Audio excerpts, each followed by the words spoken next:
मोनसे सोमोनांथाव जाथाय आथिखालनि लाइमोनफोरा गोसोआव मा सानो मा साना बे बाथ्राखौ रावबो हमस'नो हाया। सुलुंनि बादिब्ला उत्तर प्रदेशनि मथुरानि थागिबि राजा बाबुनाव देहायारि जेंना सोमजिदोंमोन। राजा बाबुआ गोबां देहा फाहामगिरिफोरजों सुबुरुन लाखांनायनि उनाव देहायाव जेबो साबस्रांनाय मोनाखैमोन। अब्ला बिथाङा गावनि देहाखौ गावनो फाहामनो थिरांथा लादोंमोन। इउट्युबाव गोबां भिडिअफोरखौ नायखांनायनि उनाव बिथाङा मोनसे मेडिकेल स्ट'रनिफ्राय मुलिफोर बायदोंमोन आरो फिन अनलाइन नुनाय बाथ्रानि सायाव बिथा खालामनानै गावनि सार्जारि खालामनो नाजादोंमोन। मख'नो गोनांदि राजा बाबुआ गोबां साननिफ्रायनो उदै सानायजों जुजिगासिनो दङमोन। देहा फाहामगिरिफोरजों बोसोन लाखांनायनि उनावबो बिथांनि सानाया खम जायाखैमोन।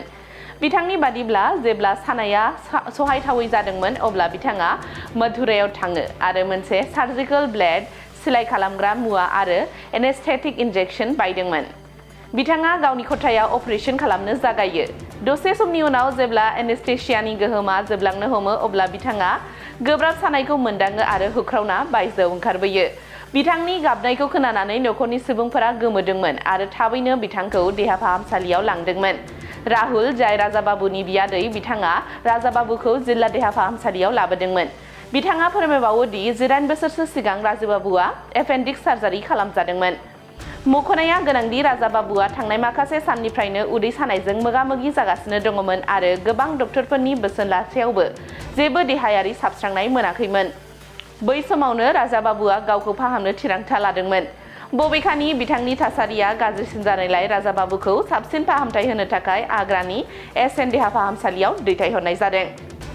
थाखो 5 आरो मेट्रिक आनजाद उथ्रिसार जागोन फरायसाफोरनि थाखाय गोजोनथाव रादाब। गोनांथि आरो मोजां खाबुफोरखौ लानानै गुन गोनां सोलोंथाइ होनो नोंथांमोनखौ नेनानै दङ बड'लेण्ड स्टार एकाडेमि क'क्राझारआ। 2024 इं मायथाइयाव क'क्राझार थिथागुरि समबाय मावख'नि साखाथियाव गोदानै गायसनजानाय बड'लेण्ड स्टार एकाडेमि क'क्राझाराव 2025-2026 सोलोंथाइ बोसोरनि गोदानै मुं थिसननाया सोलिगासिनो दङ।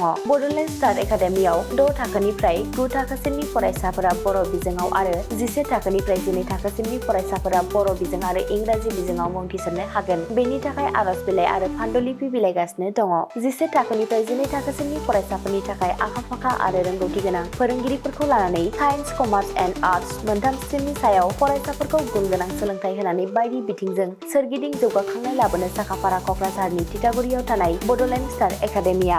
बड'लेण्ड स्टार एकाडेमियाव मुं थिसननोब्ला बाङाइ बेसेनाव मुं थिसननायनि गेजेरजोंनो फरायसाफोरा गाहायाव होनाय माखासे खाबुफोरखौ मोननो हागोन। इंराजि सोलोंनायनि खाबु, साखोन-सिखोन थाखो खथा, बिजाब बाख्रि, BPL थाखोनि फरायसा-फरायसुलिफोरनि मुं थिसननायाव 20% मासुल रेहाय होनाय। बेजों लोगोसेनो नोंथांमोनहा JEE नीट आनजादनि थाखाय बेसेन नाङै फोरोंथाय, मान्थलि मक टेस्ट, जिउ राहा दानाय बायदि आयदालु आयदाफोरनि उफ्रा सोलोंफारिफोरनि खाबुफोरखौ मोननो हागोन। हौवासा आरो हिन्जावसाफोरनि थाखाय मुलाम्फा गोनां मोजां जामुं आरो मोजां थाग्रा खथानि खाबु गोनां हस्टेलनि खाबुफोरखौबो मोननो हागोन। बिदिब्ला गोबाव खालामाजासे नोंथाङाबो बड'लेण्ड स्टार एकाडेमियाव थाबैनो मुं थिसननायनि थाखाय सुलाद लादो। आबुङै मिथिनो थाखाय जानबुं अनजिमा 6000349997 एबा 7638008149 एबा 6003494371 आव फोनांजाब खालामदो।